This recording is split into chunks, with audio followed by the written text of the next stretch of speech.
Hey gang, welcome back to the Craft Brut channel. It's pretty strong. This is our second episode about Brut IPAs. The first one we did is what is Brut IPA?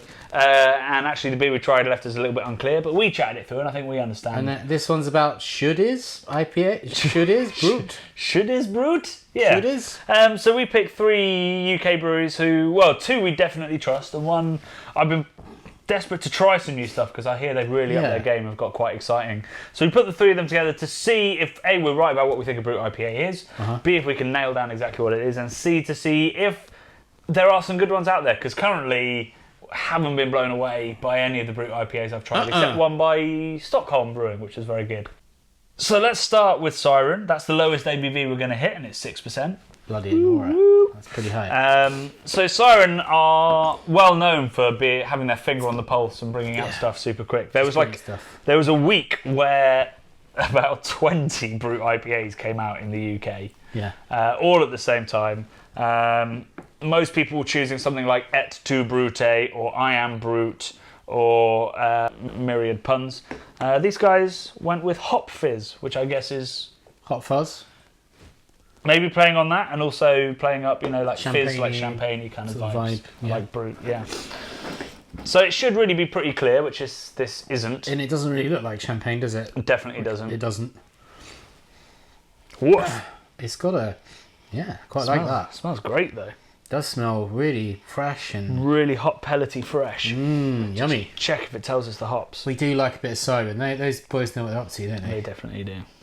Mandarina, Citra, and Simcoe, yes. Sweet. Yeah, you get the Simcoe. That's what I was going to call my my second child, Mandarina Simcoe Sick. What was it? Mandarina Sitcom. For that joke to work, you have to know the hops that I said. Anyway, that is hands down the best smelling Brut IPA. I mean, that smells lots of them have been wonderful. Quite grassy and a little bit muted, whereas that's big and bold, isn't it? All out West Coast hop. Yeah. Yeah. That to me is what a Brut IPA should be. Still a tiny bit flabby on the finish. But did you see it just go flavour? Yeah, it does. They all just die off, don't they? Yeah, which is it's the idea. Because it's super dry. There's no real bitterness to it, but there's no real sweetness to it either. It's supposed to be like like Prosecco is dangerous because it's so drinkable because it's got no finish really. Okay, yeah, fair enough. It's the best Brut I've had in terms of what I want to get out of it. I don't know if the style-wise that's the best beer. I don't know, but it does die off straight away, like you were talking about. So maybe it's accomplished everything it needs to. Yeah, I mean, I think lots of people like sessionability has 2 kind of levels to it. One is ABV. You want to have something that you can drink lots without getting drunk, but equally, you know, everyone's palates are getting so tired of these big dippers. Yeah, true.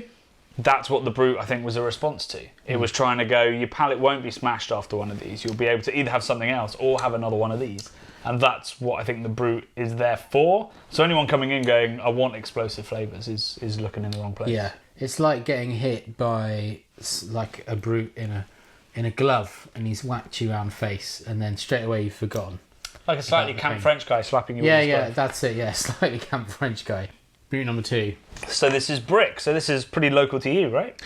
I've been down to Brick quite a lot over the years, and I mean, like, I've never been blown away by anything they've done, but we've heard good things from our friends. Yeah, I mean, never write off a brewery. No. Because there are constant changes and developments happening. I mean, that looks the part. It sure does. It's a bit clearer. Way clearer. Because the beer's cold, it's frosted it up, but that is a pretty clear beer. Yeah. A little bit of hop haze. This is a Brut IPL, so it's also a lager. So in theory, it should be even cleaner. And super noble hop laurel. I don't know what makes it super noble. Super noble. So noble's a hop that is still pure. It's like a pedigree it's like hop. an unmolested hop. It's like SARS and all those kind of like great European traditional hops. So where that was very citrusy, piney, this is very floral. Yeah. I get like lime and love hearts, sherbet, limey sherbet. Sherbet. Smells lovely, I think. I'm going in for it. So it was a bit sherbety, wasn't it? On the way it kind of just went. Yeah, sort of exploded and then gone. I think that was great. That's really clean as well. There's a touch of grassy astringency. Just a hint of it. I do like the, it's very highly carbonated, very fine bubbles, almost like a kind of champagne. Yeah, that's nicely done, yeah. It's got a really nice, wonderful velvety texture to it. I think that's a great little beer. Well, a great big beer. That's pretty good. Well, that's awesome. We'll have to get some more brick on the channel. If you've had some delicious bricks, let me know. Delicious bricks. So beer number 3. North Brew makes some lovely lagers, a decent Kolsch, some nice New Englanders, and some great, in America, those fruited Goses and Berliner Weisses are all the rage now, where it's mostly fruit. And that looks like a New England IPA. It smells nothing like the other two. I quite like it. They've all smelled completely different. So what does that say about a style when every single one you try is like totally different? It means says everyone's got different interpretations, but also the style's pretty young and they're still trying to work it out. Trying to find their feet. I mean, that is juicy.